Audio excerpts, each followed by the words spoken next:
Our daily burst of joy today is taken from James 4, verse 7, and it says this: Submit yourselves then to God, resist the devil, and he will flee from you. Now, this verse is one that I live by too, because if you haven't figured out, there's a battle for your mind. There's a battle for your life, and that's a spiritual battle. The devil and his demons want everyone to be a part of their team, the evil team, the demonic team, the team that is far from God and rejecting him. So we're all in a spiritual attack pretty much every day. And those who are followers of Jesus, those who have put their faith in Jesus as their Lord and Savior, are spiritually attacked even more because they don't want people going around talking about Jesus and winning more people for Jesus's team.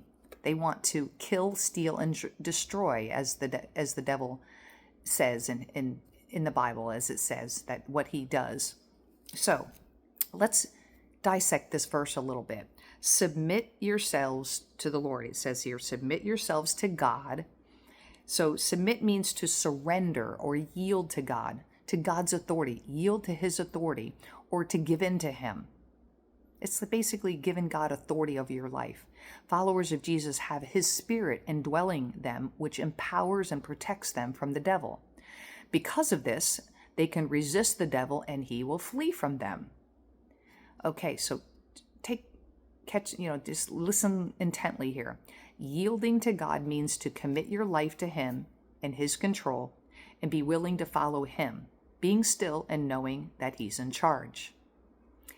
And number 2, resist the devil means to not allow him to entice and tempt you. In other words, lead a pure life. Stay away from anything that will cause you to fail, like ungodliness, anything that's from God, anything that's going to cause you to pull away from God in any way and living a pure life. Stay away from it.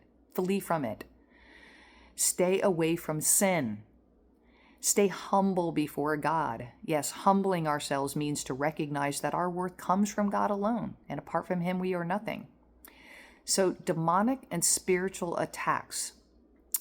What I have experienced in my life and the lives of those that I know, what causes us to have spiritual attacks is, as a follower of Jesus, and really anyone, but as a follower of Jesus particularly, is sinful behavior. It's sinful behavior.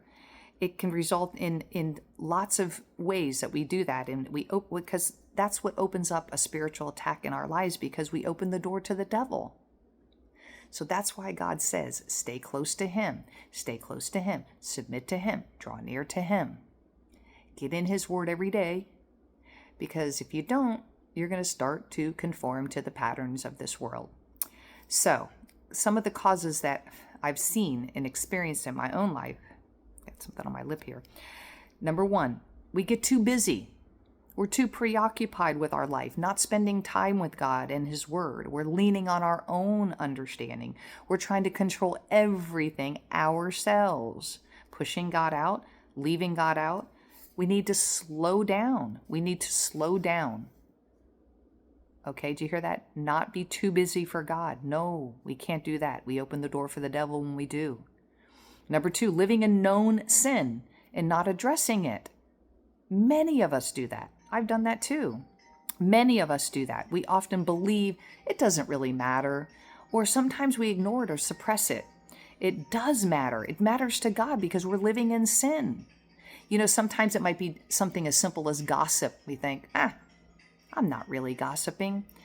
Bad habits. We develop those bad habits and then they become a part of us, and we just think that that's just who I am.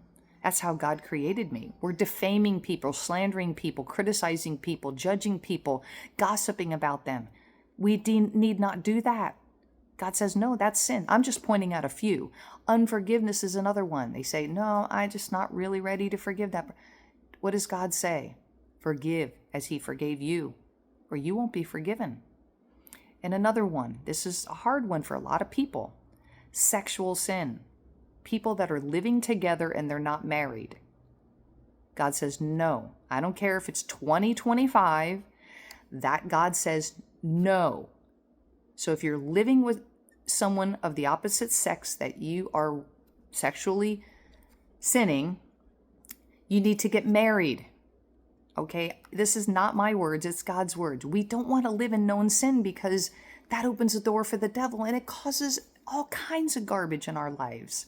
It wreaks havoc. I know, I've seen it. I've done it even in my own life. It's not good. I'm not judging anyone because I've been there and done a lot of these things myself, and I'm not proud to say that, but God has taught me, and I'm here now teaching you. He's actually speaking through me to tell you this today. And number 3, unbalanced in many areas of life and having many idols. You know, anything that takes the place of God is an idol. It could be people, prestige, things, hobbies, whatever. And when we have those idols, we're forfeiting God's grace and fellowship, and we're opening the door for the devil. You know, when we are living in sin and living in not God's will, the fellowship, our connection with him is just broken. It just starts to fade away, and that's not good. So often there's subtle things that we don't realize, but God is speaking through me today for someone who needs to hear this today. I really believe that if you're watching this, heed his words. It's not a threat. It's not to make you fearful. It's just to correct us in a loving, kind way because he cares for you and he cares for me. Share this video with other people that may need to hear this. So draw near to God. Speak that out loud, declaring, I'm living for the Lord. I'm living for the Lord. I'm drawing close to him, and that you're yielding everything to him. And then resist the devil by not opening any door to him either. And don't give in to his temptations or enticements. And then the devil will flee. Reject the wrong, choose the right, as it says in Isaiah 7:15. So fix your gaze upon the Lord, seek his face, and you will live secure, free, and joyful.